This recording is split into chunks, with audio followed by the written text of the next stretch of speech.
रोज़ की तरह अनलिखनी ब्लॉग में सबका हार्दिक स्वागत है।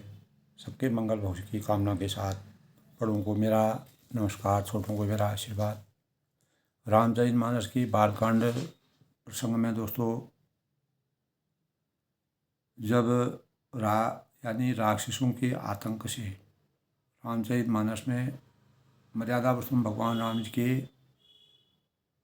जन्म से पहले जब वो अवतरित हुए थे, उससे पहले का प्रसंग, रावण का आतंक जब पूरी जगत में इस प्रकार से फैला था, तो ब्रह्मा विष्णु महेश तक दुखी हो गए थे और सभी देवताओं में, और किन्नर हैं, देवता हैं, नर हैं, नाग हैं, और यहाँ तक कि धरती माता भी जो है गाय का रूप धारण करके ब्रह्मा जी के पास गई कि इस भार को अब मैं सहन नहीं कर सकती हूँ, और गौ माता के रूप में जो है वह ब्रह्मा के पास गई। और इसी अवसर पर भगवान शिव पार्वती को अनेक विचारों से समझाते हैं, बुझाते हैं कि जब भक्ति का हृदय में जैसी भक्ति और प्रीति होगी, प्रभु वहाँ उसके लिए सदा ही अवतरित होंगे, प्रकट होते हैं। और हे पार्वती और माँ धरती को ब्रह्मा जी समझाते हैं कि धैर्य धरने की आवश्यकता है। तो तभी कहा है, विपद काल रहीमन विपदा हूँ बली, जो थोड़े दिन होई हित है नित्या जगत में जान भरत सब कोई। तो विपदा को अगर धैर्यता के साथ हम उसका निर्वहन करते हैं तो निश्चित ही जीवन में धैर्य एक ऐसा स्वरूप है, जब धरती माता का भी धैर्य जो है वह इतना धैर्यवान होने के, पृथ्वी कहती धैर्य न तोड़ो कितना ही हो सिर पर भार, नभ करता है फैलो इतना ढक लो सारा संसार।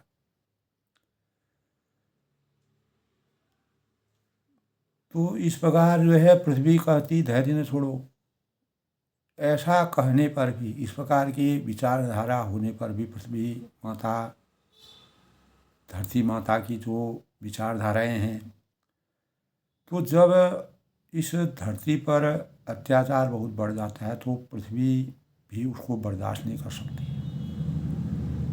और जिसके परिणाम स्वरूप दैहिक भौतिक तापों की उत्पत्ति होती है। उन तापों को समाप्त करने के लिए, मानव जीवन को उसको जगाने के लिए, और रावण को इस प्रकार का कि तप के परिणाम स्वरूप भगवान ने इस प्रकार का बलशाली बना दिया था, जिससे उसका प्रभुत्व दिन पर दिन बढ़ता गया, और सभी देवता हैं, किन्नर हैं, नर हैं, नाग हैं, गंधर्व हैं, सब आक्रोशित हो गए, परेशान हो गए, आतुर हो गए। तो ऐसे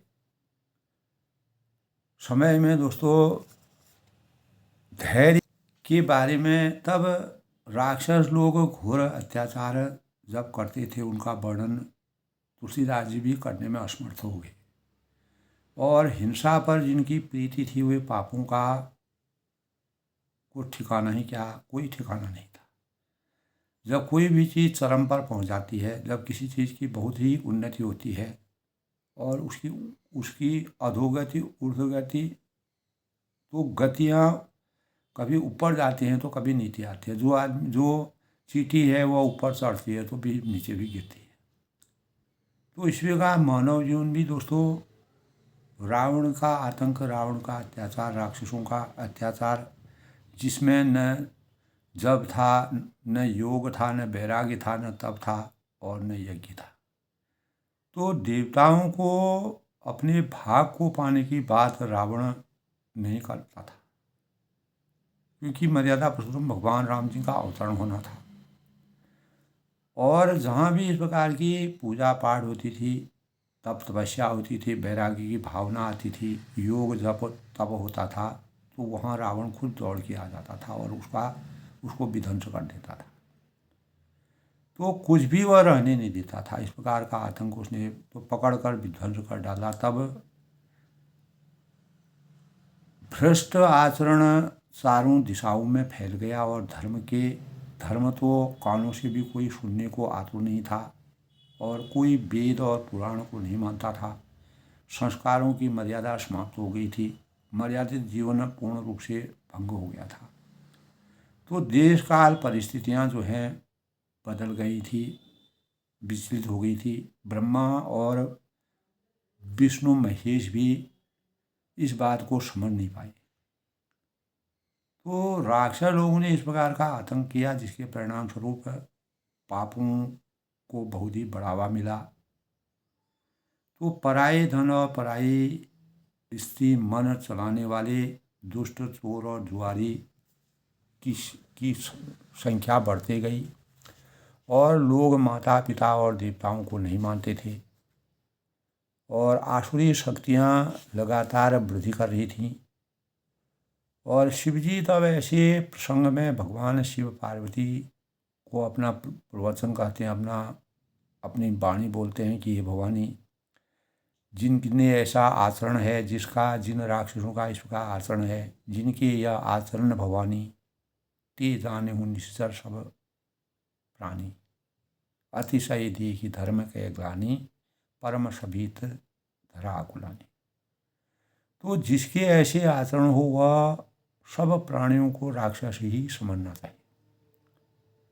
और इस प्रकार धर्म के प्रति लोगों की अतिशय ग्लानि, यदा यदा धर्मस्य ग्लानिर्भवति भारत हो, तो अरुचि और अनास्था को देखकर पृथ्वी अत्यंत ही भयभीत और व्याकुल हो, ऐसा परिवेश हो गया।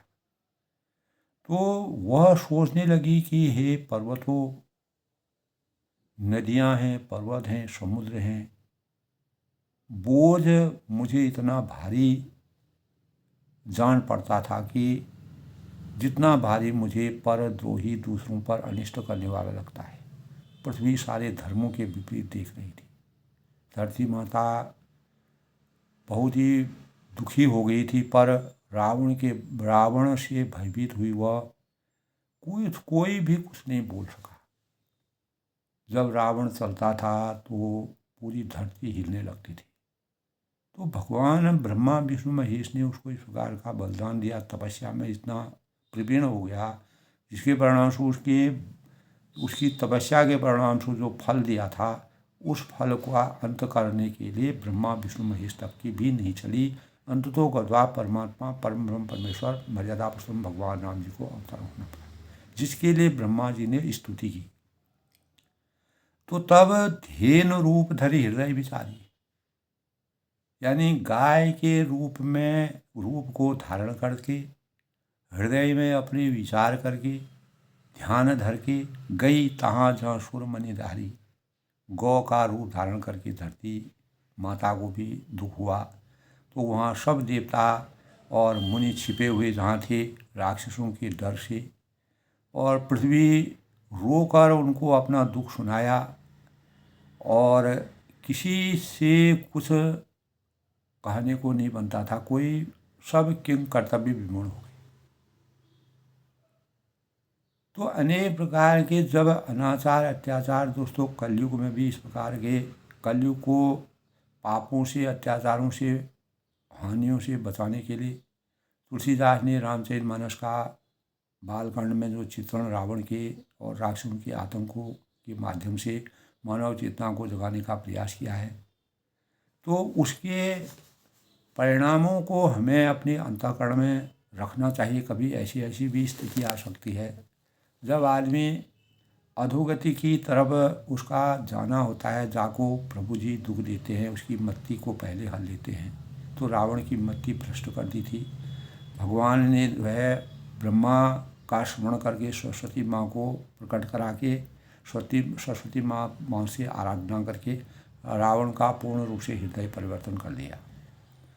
तो इस सृष्टि में दोस्तों हमको बुराइयों से बचने के लिए किस प्रकार के उपाय करने पड़ेंगे, कैसे हमको भगवान परम ब्रह्म परमेश्वर जो जिसका न आदि है न अंत है, निराकार ब्रह्म जो है, हमको कैसे प्राप्त होंगे, उनकी उत्पत्ति कैसे होगी, उनका अवतार कैसे होगा, तो तब देवता सुर मुनि गंधर्व मिली करी सरबा के बिरंच के लोका संग गौत गौतनुधारी भूमि विचारी परम विकल भई शोका ब्रह्मा सब जाना मनोन्माना मोर कछ न बसाई जा करी तय दासी सो अविनाशी हमरे हूँ तोर सहाय।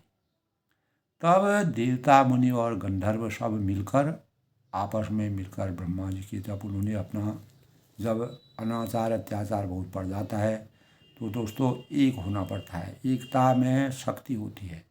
जब हम एक भाव से सभी आपस में मिल कर के विचार विमर्श करते हैं, तर्क वितर्क करते हैं, मंत्रणा करते हैं, ध्यान करते हैं, तो भगवानों के दिनों से यह आचार संहिता चली हुई है। तो भय और शोक की अत्यंत व्याकुल जो बेचारी माँ धरती थी, जिस पर इतना समूचे विश्व का भार था, पृथ्वी सृष्टि का भार था, तो गौ का शरीर धारण करके ब्रह्मा जी जिन्होंने इस सृष्टि की उत्पत्ति की थी उनके पास उनको जाना पड़ा। और ब्रह्मा जी भी सब जान गए कि धरती माता क्यों यहाँ पर आई हुई है, इनका आगमन यहाँ क्यों हुआ है। उन्होंने मन में अनुमान किया, विचार किया, मंथन किया, इसमें मेरा कुछ भी बस अब नहीं चल सकता है। अर्थात किसी अवतारी देवताओं को पैदा इस सृष्टि में अवतरण होना पड़ेगा, जिसके परिणामस्वरूप इसके लिए हमको स्तुति करनी पड़ेगी। और उन्होंने पृथ्वी से कहा, जिसकी तू दासी है वही अविनाशी हमारा तुम्हारा दोनों का सहायक। तो धरहि मन धीर कहाँ बिरंचि हरिपद सुमिर, यानी कहाँ बिरंचि हरिपद सुमिरो धरहि मन धीर प्रभु भंजई दारुण विपति जानत जन की पीर। तो ब्रह्मा जी ने सबसे कहा कि ऐसे क्षण, ऐसे परिवेश में, ऐसे समय में, हे धरती माता, हम में मन में विश्वास करो, धीरज धरो और श्री हरि के चरणों का सभी लोग स्मर्श यानी है। ऐसे समय में धैर्य धारण करना ही सर्वोपरि है। तो अपने दासों की पीड़ा को जानते हुए तुम्हारी कठिन विपत्ति का नाश हम किसी न किसी स्वरूप से होगा। अत्याचार, अहंकार और इस प्रकार का जो अत्यंत पीड़ाजनक इस प्रकार के भयभीत वातावरण हुआ है, इसका अंत किसी न किसी स्वरूप से होगा। तब बैठे सुर सब कहें विचारा कहाँ पाए हूँ प्रभु करिए पुकारा पूर्व बैकुंठ जान का कोई को कहाँ पाए निधि बस प्रभु सोई। कल के प्रसंग में था दोस्तों। तो सब देवता बैठकर विचार करने लगे, मंथन करने लगे और प्रभु को कहाँ पावें, कौन सी शक्ति ऐसी है जो विराजमान हो और अवतरित हो, ताकि उनके सामने पुकार हम फरियाद कर सकें। क्योंकि ब्रह्मा विष्णु महेश जिन्होंने सृष्टि की रचना की थी, तो रावण को जो बल, ज्ञान, बुद्धि, विवेक दिया था और वही अत्याचार अहंकार में बदल गया, जिसके परिणामस्वरूप ब्रह्मा विष्णु महेश भी परेशान हो गए। तब बैकुंठपुरी जाने को के भावों का वर्णन हुआ। कोई कहता था कि वहीं प्रभु भगवान जो विष्णु के अवतार हैं, क्षीर सागर समुद्र में निवास करते हैं। तो जाके हृदय भगत जैसी प्रीति प्रभु तहाँ प्रकट सदा ही रहती। तो जिसके हृदय में यानी जैसी भक्ति और प्रीति होती है, प्रभु वहाँ उसके लिए सदा उसी रीति से भगवान का अवतरण होता है, प्रकट होते हैं साक्षात रूप में। यह दोस्तों हमारे शास्त्रों की मर्यादा के अनुसार, हमारे पुराणों की मर्यादा के अनुसार, और पार्वती जी उस समाज में भी थी। तो अवसर पाकर मैंने तब उनसे भगवान शिव ने कहा, भगवान शिव ने सभी देवताओं की मंत्रणा के परस्वरूप अपने विचार रखे और माता पार्वती को समझाया कि हरि व्यापक सर्वत्र समाना। क्योंकि भगवान शिव जो थे वह मर्यादा पुरुषोत्तम भगवान राम जी के परम प्रिय थे, उनकी उपासना में लगे रहते थे। ब्रह्मा विष्णु महेश उनके सेवक के रूप में कार्य करते थे। तो प्रेम ते प्रकट होई मैं जाना। मुझे पूरा अटल विश्वास है परमात्मा के प्रति। विश्वासम परम फलदायकम, विश्वास अगर है तो प्रेम से भगवान प्रकट होते हैं। मैं तो यह जानता हूँ कि भगवान सब जगह समान रूप से व्यापक है। प्रेम से वो प्रकट होते हैं। देश काल दिशि विद्रहु माही विधि सिहु माही, यानी देश काल दिशा और विदिशा में बताओ ऐसी जगह कहाँ है जहाँ प्रभु न हो। यानी सर्वे गुण संपन्ना, सर्वे सर्व जगह सभी जगह भगवानों का निवास है। ऐसे घट घट राम हैं दुनिया देखिए माही, यानी हर चिंतन में परमात्मा का निवास है। केवल उनको भजना, उनके उनके भाव से, प्रेम की जागृति से भगवानों को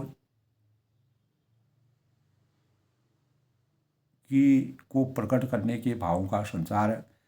हरि व्यापक सर्वत्र समान। भगवान जो है पूरा पश्चिम उत्तर दक्षिण चारों दिशाओं में भगवान सर्वत्र व्यापक है। तीनों लोकों में प्रेम ते प्रकट हुई में जाना, और भगवान का अवतरण हमेशा प्रेम से प्रकट होता है।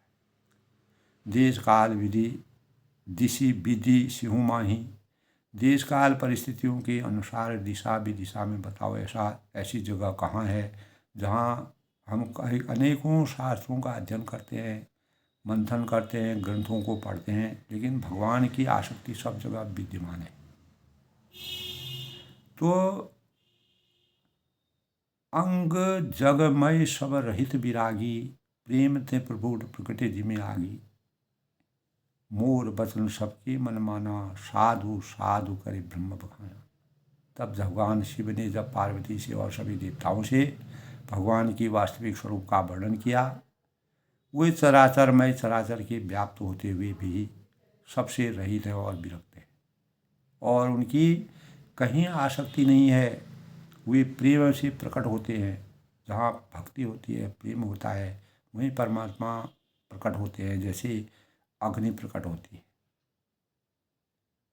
अग्नि के प्रकट होने के अनेकों कारक हैं, और अग्नि के स्वरूप अनेकों हैं, और जो सर्वत्र व्यापक है। परंतु जहाँ उसके लिए अरण्य मंथनादि अनेक प्रकार के अरण्य मंथन किए जाते हैं, साधन किए जाते हैं, संसाधन किए जाते हैं, और रीति के अनुसार अपनी संस्कारिक मर्यादा के अनुसार भगवान को प्रकट होने के लिए हमें कैसे अपने मर्यादित रूप का कर्तव्यों का निर्वहन करना पड़ेगा। इसी प्रकार दोस्तों सर्वत्र व्यापक भगवान भी प्रेम से प्रकट होते हैं। तब भगवान शिव ने कहा कि मेरी यह बात सबको प्रिय लगी, और सबने अपने अंतःकरण में इसका ध्यान लगाया। तो आज के परिवेश में भी भगवान घट घट में भगवान हैं दोस्तों, उसको समझने की बात है। अपने भक्ति भावों से ब्रह्म में लीन होकर प्रेम से भगवान की प्रकट होते हैं, अवतरण होता है।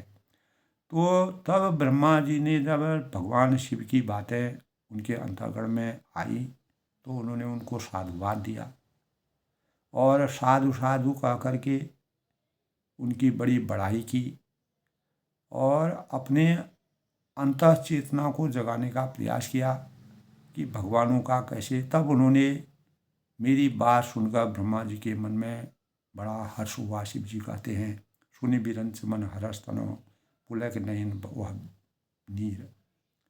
तब ब्रह्मा जी के आँखों से, यानी हमने जिसको वरदान दिया था वही आज हमारे लिए अभिशाप बन गया।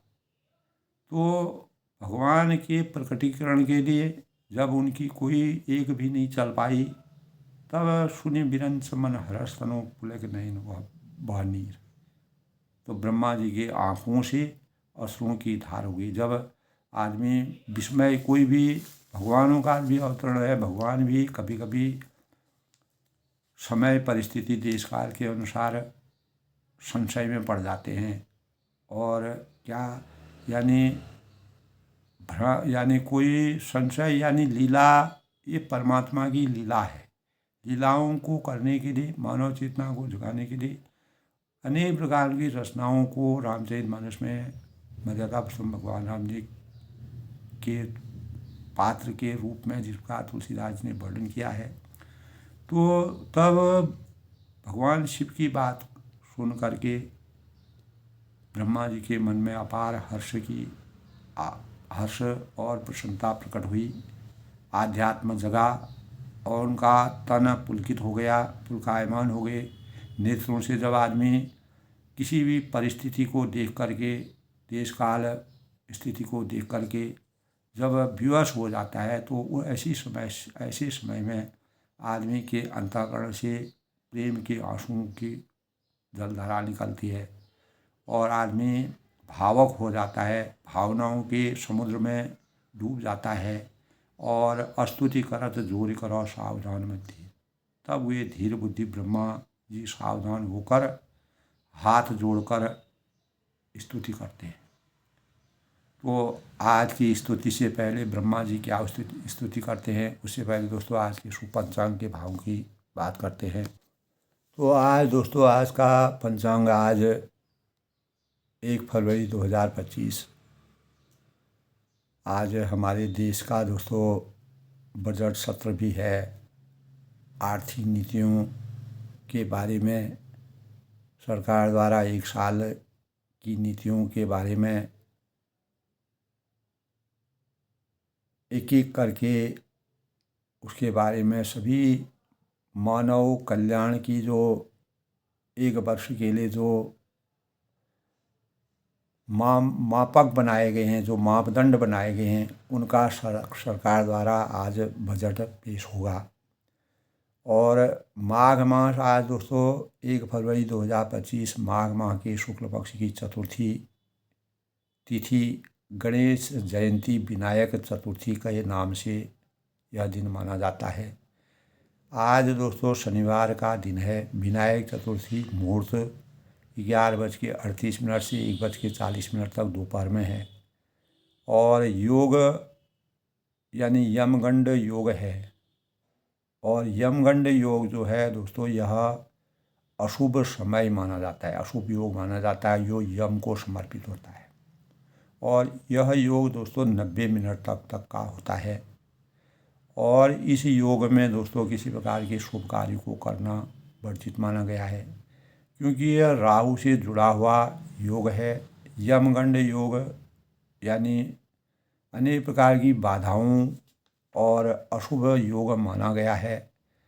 और भारतीय संस्कृति और भारतीय शास्त्रों के अनुसार दोस्तों योग का समय 90 घंटे तक का होता है। और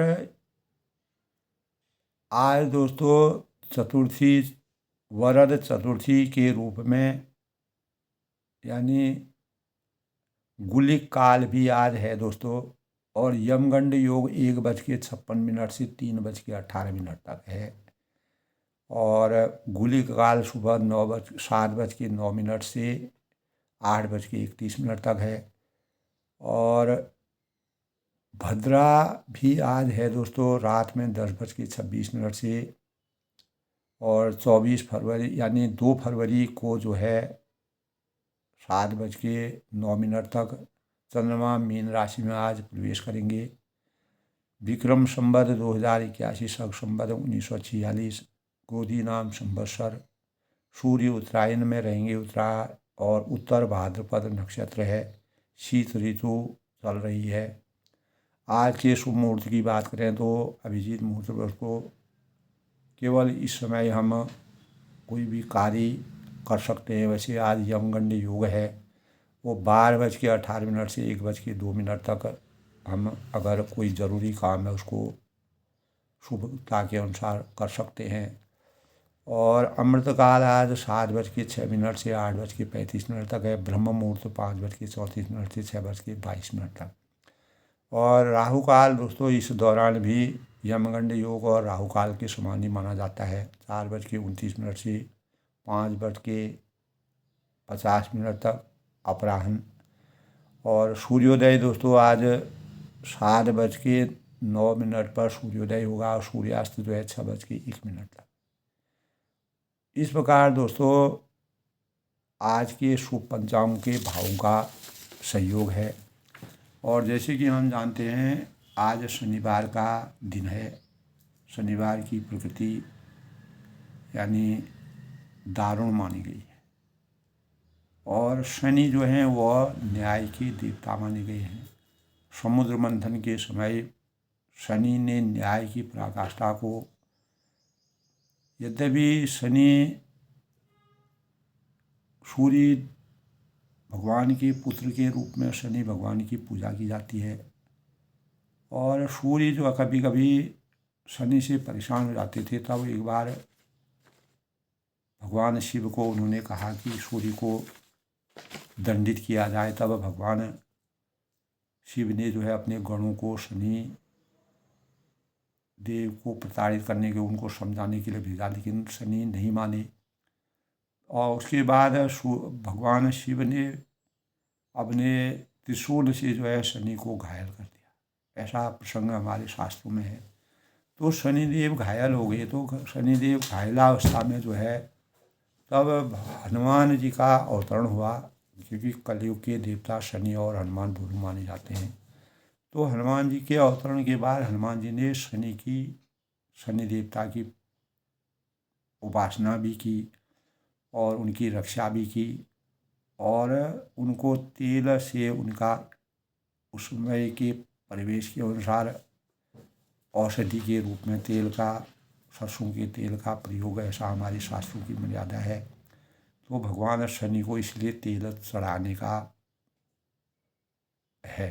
तो आज भी शनि भगवान को इसलिए तेल चढ़ाया जाता है। पीपल के पेड़ के नीचे भगवान शनि विराजमान रहते हैं। शनि न्याय के देवता हैं। समुद्र मंथन के समय उन्होंने न्याय को ही चरम परमो धर्म बताया और भगवान सूर्य के पुत्र के रूप में शनि देवता की पूजा की जाती है। भगवान और शनिदेव को शनिवार को कोई शुभ कार्य करना वर्जित माना गया है, ऐसा कहते हैं। भगवान शनि को काली चीज़ें का प्रयोग करना चाहिए। तिल है, सरसों का तेल, भगवान शनि पर दीपक जलाना चाहिए, तो शनि कष्टों को दूर करते हैं। और ओम शम शनिशाय का 108 बार जप मंत्र करने से अगर किसी का शनि कमज़ोर होता है, किसी भी जातक का, तो उसका शनि प्रबल होने के भाव है। तो शनि को प्रबल करने के लिए भगवान शनि और शनि देवता की पूजा और यानी पीपल के पेड़ के नीचे भगवान शनि की परिक्रमा करके और शनि को दीपक जलाना चाहिए। काले तिल और काले वस्त्र भगवान शनि को अर्पण करने चाहिए। काला कपड़ा, और इस दिन दीनहीन, गरीब, असहाय, ज़रूरतमंद, ख़ास तौर से जो वृद्ध लोग होते हैं उनकी सेवा करना बहुत ही शुभ माना गया है। इस दिन दोस्तों खिचड़ी का सेवन करना चाहिए, क्योंकि खिचड़ी जो है वह जो हमारे जीवन में सकारात्मक ऊर्जा के द्योतक के रूप में मानी गई है। तो उससे हमारे शरीर में सकारात्मकता के भाव का संचार होता है। और शनि हनुमान जो है दोस्तों ये कलयुग के देवता माने गए हैं। और इस दिन भोजन दान करना और शनिवार की उपासना करना, शम शनिशाय का पाठ करना, लोहा है, नमक है, तेल है, काला कपड़ा है, इस दिन खरीदना वर्जित माना गया है। हमारे शास्त्रों के अनुसार फर्नीचर है, मशीनरी, लोहे के कोई भी सामान, चीज़ें, चांदी, लोहा, सोना इत्यादि खरीदना वर्जित है। और इस दिन खास तौर से दोस्तों शनिदेव जो है अच्छे कर्मों के फलों के न्याय के पक्के प्रमाण है। तो अगर किसी को न्याय की पराकाष्ठा चाहिए, न्याय के स्वरूप में अवतरित होना है, किसी को न्याय नहीं मिल रहा है, तो शनि की उपासना अवश्य करनी चाहिए। तो आपको अगर किसी ने आपका हक छीना है, किसी ने आपको परेशान कर रखा है, तो और कोई आपको दंडित कर रहा है, तो शनि देव की उपासना करके शनि की उपासना करिए। तो भगवान शनि जो है न्याय के देवता होते हैं। तो वही आपके जीवन को सार्थकता में परिवर्तित कर सकता है और न्याय के रूप में आपको अपने आप ही वो न्याय पूर्ण रूप से मिलेगा, ऐसा हमारे शास्त्रों की मर्यादा है। तो शनिदेव अच्छे कर्मों और अच्छे फलों के प्रदाता है। कर्म अच्छे कर्मों को, शुभ फलों को देने वाले और कलयुग के अवतारी देवता माने गए। तो शनि को प्रसन्न कर्म योग का अभ्यास करना, दान पुण्य करना, यज्ञ और सरसों के तेल का दीपक जला के भगवान शनि को याद करना। और शनि के साथ काल भैरव भी होते हैं दोस्तों, जो शनि के रक्षक हैं। इस दिन किसी प्रकार के तामसिक भोजन नहीं करना चाहिए, जबकि अक्सर लोग जो है शनिवार को तामसिक भोजन करते हैं, जो बिल्कुल भी नहीं करना चाहिए। उससे शनिदेव नाराज़ होते हैं। और किसी भी वृद्ध आत्मा को सताना नहीं चाहिए, क्योंकि और शनिवार को दोस्तों हनुमान जी की और शनिदेव की पूजा भी की जाती है। हनुमान चालीसा का पाठ इस दिन करना चाहिए और सुंदरकांड का पाठ भी शनिवार को करना चाहिए। और इस प्रकार शनि का वास जो है पीपल के पेड़ के नीचे होता है। तिल के तेल का दीपक जलाना चाहिए। ओम शम शनिश्चराय नमः का पाठ करना चाहिए। और इस प्रकार व्यवसाय में और इस दिन जो जातक पैदा होते हैं वो दृढ़ निश्चयी होते हैं, बुद्धिमान होते हैं, व्यावसायिक रूप से सीधे साधे होते हैं और काले और गहरे नीले कपड़े इस दिन पहन के भगवान शनि की उपासना करनी चाहिए, ऐसे हमारे शास्त्रों की मर्यादा है। तो दोस्तों इस प्रकार शनि भगवान शम शनिश्चराय नमः का 108 बार मंत्र जाप करके शनि देवता अगर आप पर खुश होंगे तो आपके जीवन को, शनि की ढैया जीवन में 3 बार आती है प्रत्येक मानव की, तो इसमें शुभ और अशुभ दोनों कार्य होते हैं। तो भगवान शनि को, जिसका शनि कमज़ोर है, रोग व्याधि कष्ट निवारक होता है। गलत कार्यों को करने से अगर शनि का व्रत किया जाता है तो गलत कार्य के लिए हम नहीं, अगर कर भी रहे हैं तो हमारे कार्यों उससे हम बचाव कर सकते हैं। तो शनिदेव का पूजन करना हितकारी माना गया है, खासतौर से कलयुग में बहुत ही शुभकारी माना गया है।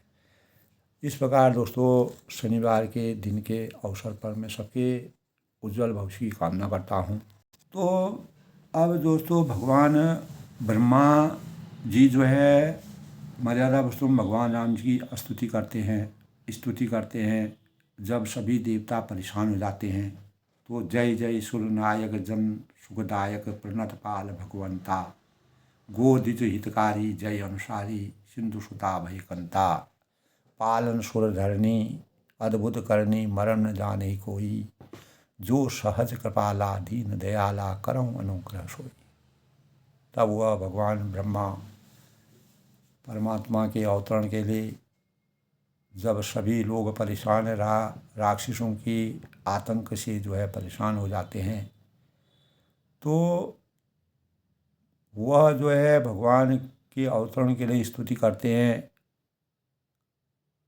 और यह भी शिव जी ने कहा कि प्रेम से ही भगवान प्रकट हो सकते हैं। तब वह कहते हैं कि जय जय सुरनायक जन सुखदायक प्रणत पाल भगवंता, गोदिज हितकारी जय अनुसारी सिंधु सुता प्रियकंता। यानी पालन सुर धरनी अद्भुत करनी मरम न जाने कोई, जो सहज कृपाला दीन दयाला करो अनुग्रह सोई। यानी तब वह कहते हैं कि हे देवताओं के स्वामी, सेवकों को सुख देने वाले, शरणागत की रक्षा करने भगवान, आपकी जय हो जय हो। हे गौ ब्राह्मणों का हित करने वाले, गौ द्विज हितकारी जय असुरारी सिंधु सुता प्रियकंता। और गौ और ब्राह्मणों का हित करने वाले, असुरों का विनाश करने वाले समुद्र की कन्या लक्ष्मी जी के प्रिय स्वामी, आपकी जय हो। हे देवता और पृथ्वी का पालन करने वाले, इस पृथ्वी की रक्षा करने वाली, आपकी लीला अद्भुत है। पालन सुर धरनी अद्भुत करनी मरण न जाने कोई, उसका भेद कोई भी नहीं जानता है। जो सहज कृपाला दीन दयाला करो अनुग्रह सोई। और ऐसे जो स्वभाव ही, जिनका स्वभाव ही कृपालु और दीन दयालु हैं, जो दीनता के पूर्ण स्वरूप है, प्रतीक हैं, वे हम पर कृपा करें, रक्षा करें, इस सृष्टि की रक्षा करें। इस सृष्टि को बचाने के भावों के लिए भगवान की आराधना ब्रह्मा जी करते हैं। जय जय अविनाशी सब घटवासी व्यापक परमानंद। यानी हे अविनाशी, सबके हृदय में निवास करने वाले, सबके अंतःकरण में विराजमान होने वाले अंतर्यामी सर्वव्यापक परम आनंद स्वरूप, अविगत गौतीतं चलित पुनीतं माया रहित मुकुंदा, इंद्रियों के परे और पवित्र चैत्र वाले, माया के रहित मुकुंद, मोक्षदाता, माया रहित मुकुंदा। और आपकी जय हो। जय लागी विराजी अति अनुरागी विगत मोहि मुनि वृंदा। आपकी जय हो, जय हो।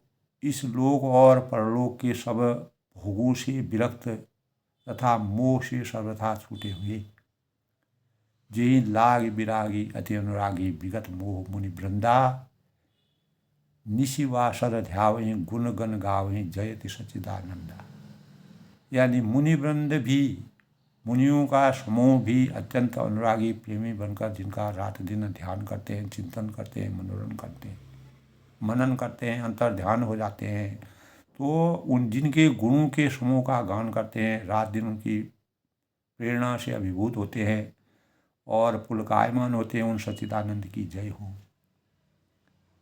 जिहि सृष्टि उपाई त्रिविध बनाई संग सहाय न दूजा।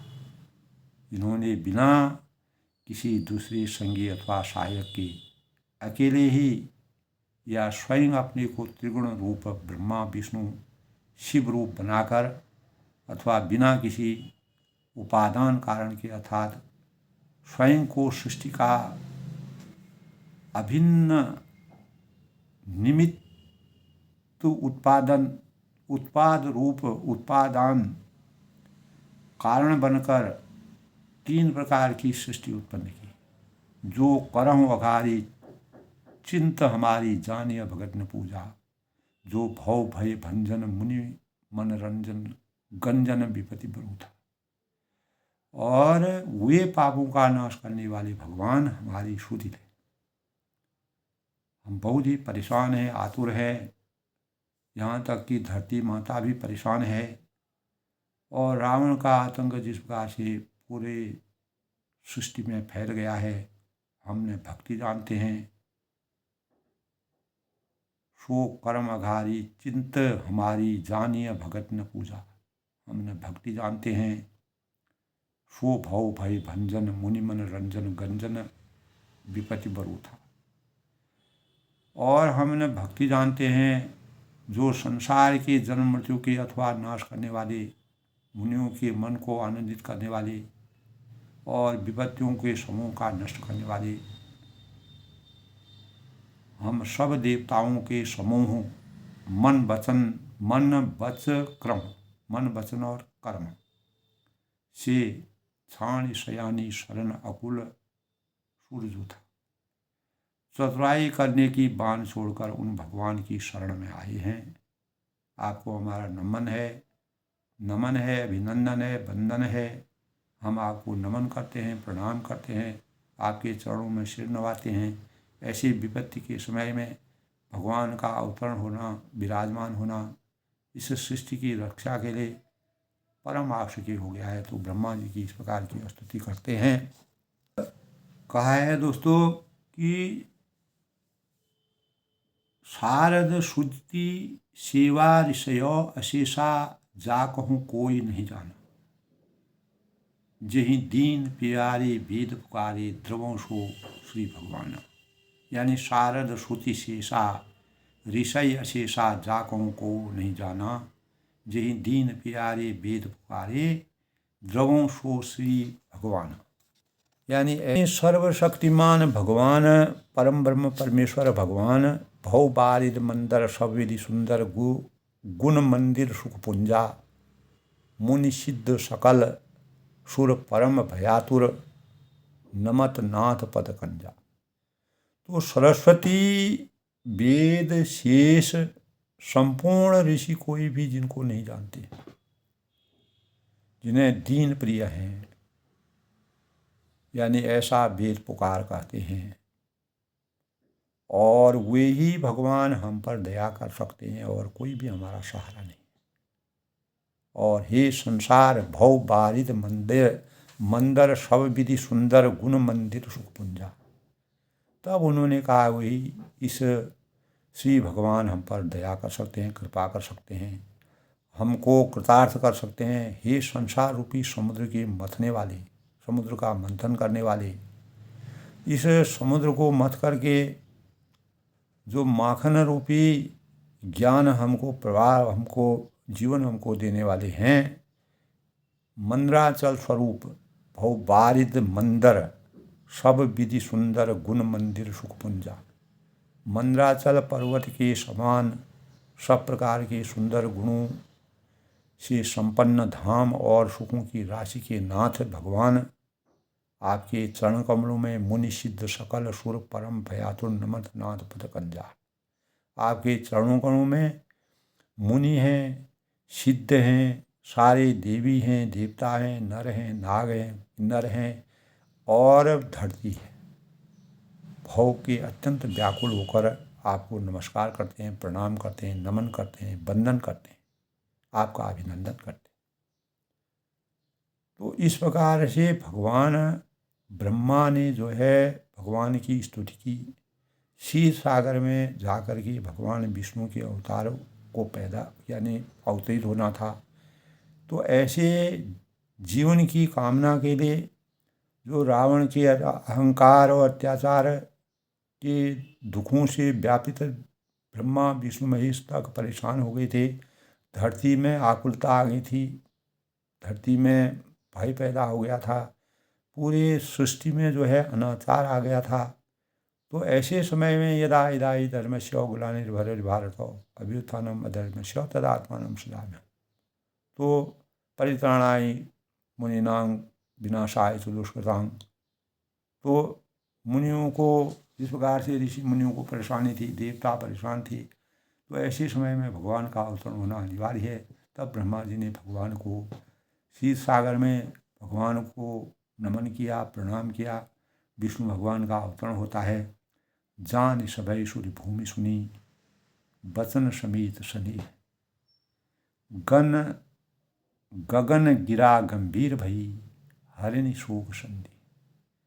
तो जान सभय सुर भूमि सुनी, बचन समेत स्नेह, देवता और पृथ्वी भयभीत जानकर जब सारे देवता और पृथ्वी तक भयभीत हो गई, तो उनके स्नेह युक्त वचन सुनकर वचन समेत स्नेह, संदेह को हरने वाले गंभीर आकाशवाणी हुई।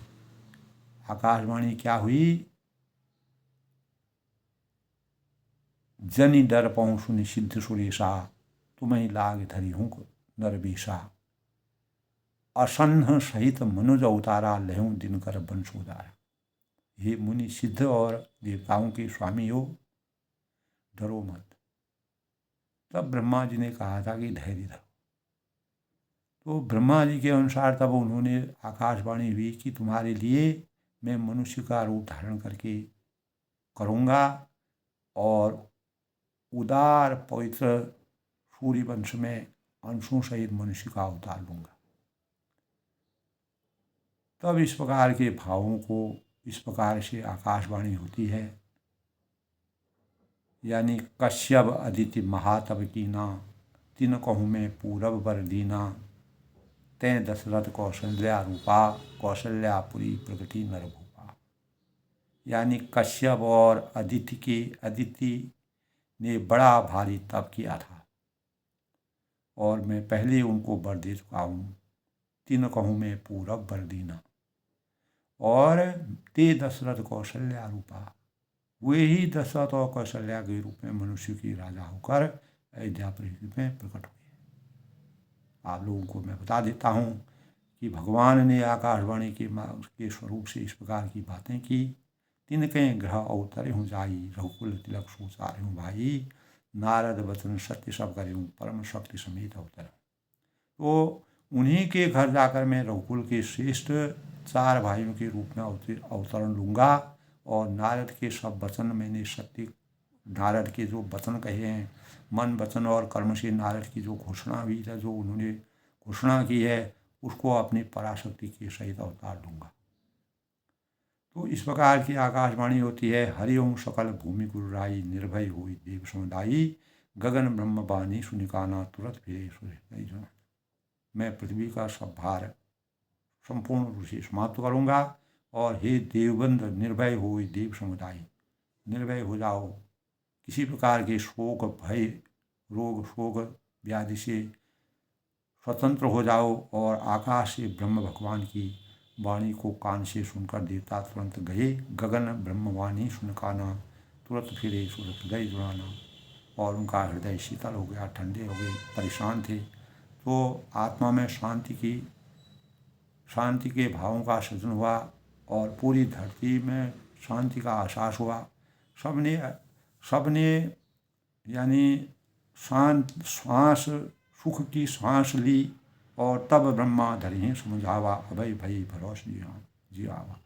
तब ब्रह्मा जी ने पृथ्वी को समझाया कि वह भी निर्भय हुई और उनके जी में भरोसा, उनको पूर्ण भरोसा हो गया। तब निज लोक कहीं बिरंची गे, देवन यह सिखाई, बानर तनु धरि धरि मही, हरिपद सेव हो जाए। देवताओं को यही सिखाकर कि बानरों का शरीर धर धर कर तुम लोग पृथ्वी पर जाकर भगवान के चरणों की सेवा करो। और ब्रह्मा जी अपने लोक को चले गए।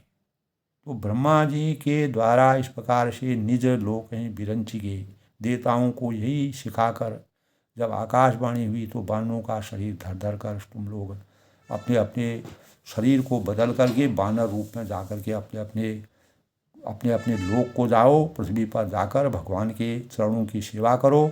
और ब्रह्मा जी अपने लोक को तब चले गए। उन्होंने आकाशवाणी इस प्रकार से जब भगवान ने आकाशवाणी की तो उसी आकाशवाणी के स्वरूप, तो तभी दोस्तों भगवान का अवतरण, मर्यादा पुरुषोत्तम भगवान राम जी का अवतरण पृथ्वी पर कैसे होता है, कैसे वह मानव रूप में अवतरण होते हैं, कितना लंबा प्रसंग है। तुलसीदास ने कितने व्यापक और अनूठे और मर्यादित ढंग से भगवान के प्रकटीकरण का जो भावों का वर्णन किया है, वह हमारे जीवन के लिए हमेशा के लिए अनुकूलता प्रतिकूलता को अनुकूलता में बदलने के भावों का संचार है।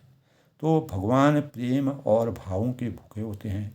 अगर भगवान को सही भावों से हम पूछते हैं, भजते हैं, तो हमको भगवान की प्राप्ति कहीं भी हो सकती है, किसी भी परिस्थिति में हो सकती है। किसी भी परीक्षा से भगवान हमको अपने साकार स्वरूप में दिख सकते हैं। केवल हमें अपने अंतःकरण में ज्ञान, भक्ति और साधना के स्वरूप को जगाना है। तभी हम भगवान ब्रह्मा ने जिस प्रकार से भगवान के अवतरण की आकाशवाणी के परिणाम स्वरूप जो आकाशवाणी होती है, तब मर्यादा पुरुषोत्तम भगवान राम जी का अवतरण होता है। इस प्रकार दोस्तों आज के प्रेरणादायक विषय में सबके मंगल भविष्य में मैं कामना करता हूँ।